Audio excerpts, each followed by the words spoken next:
Episode of NetSecNow brought to you by www.pentesteruniversity.org, which is our school that we created for you guys to be able to learn in an organized fashion, and it's super affordable. So definitely check that out. Links in the description and links on the screen.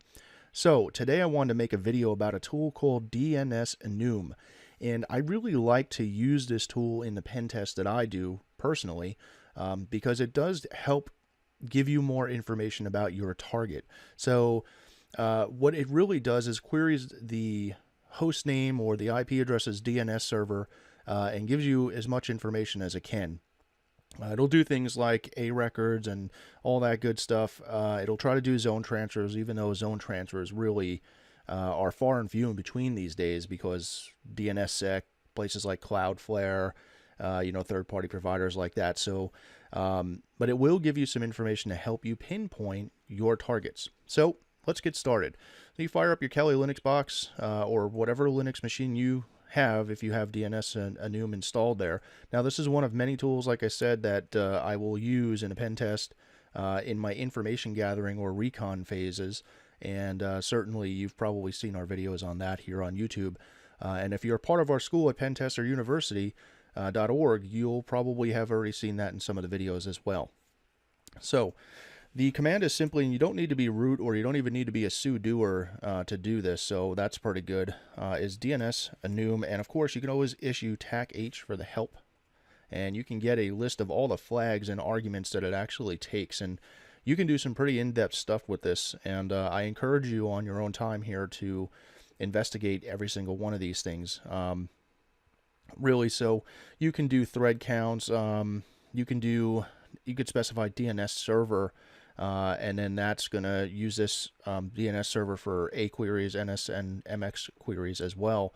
You can do pretty much everything here. You can do some recursion, you can exclude certain regexes, and you can actually output your results to a XML file. So it can be imported in things like Magic Tree or other, such tools like that. So let's go ahead and clear out the screen here. Now, the website you're going to see us using is actually you're allowed to scan it. And it's called scanme.org, and that's actually created by the guy Fedor, which created Nmap. So kudos and a big shout out and thanks to him for allowing us to be able to scan. The only thing he asks is don't hammer his server with thousands of queries, every day. Use it to test some of your tools. So let's go ahead and try it out. DNSenum and scanme.org. Oops. .org.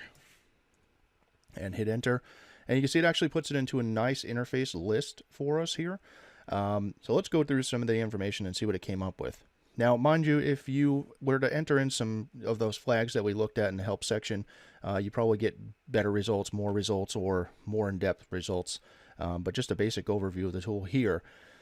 The host that we scanned was scanme.org, of course, and it listed as host addresses. And for scanme.org, the DNS A record here is 74.207.244.221, so that's what the IP address is of this actual domain name here. Now you can see the name servers they use here.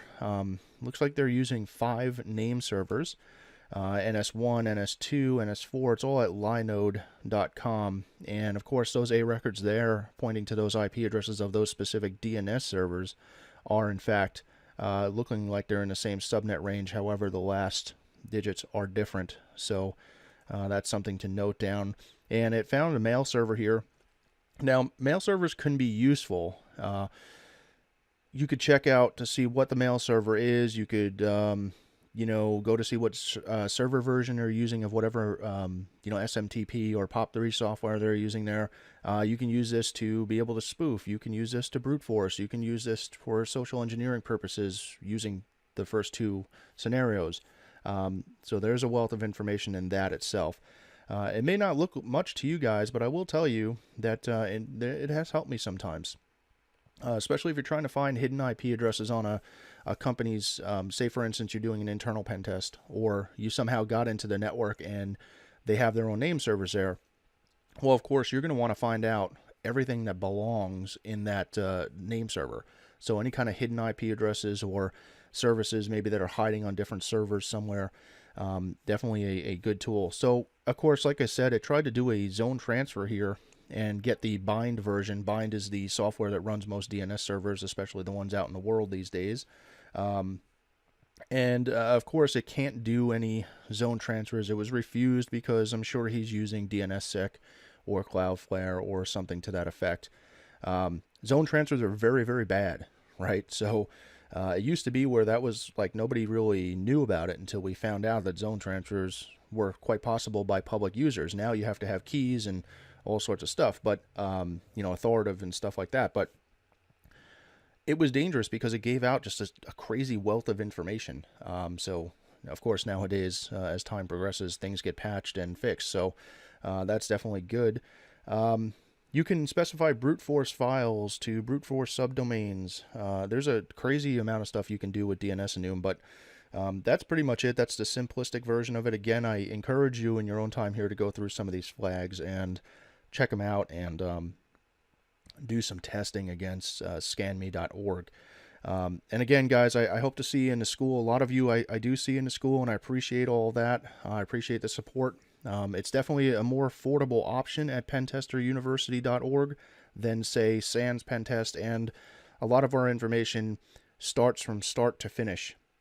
Whereas it differs from our YouTube channel, where there's no real way to put it into a sequence that makes sense if you're really looking to be a professional pen tester. So if you are looking to be a professional pen tester in 2017, it is a fast-growing industry. It's growing at 37% projected by 2020, and we're in super high demand. I'm sure you guys saw what happened in 2016. Everybody was hacked. Everybody was phished. Everybody just went down. So this year, it's in huge demand. So if you want to get on the train and make some good money while you're having fun and doing what you like, head on over to pentesteruniversity.org and check it out. And again, guys, I'm going to do some more tool review videos here to keep the YouTube channel going, and I will either see you in school or I will see you here next time.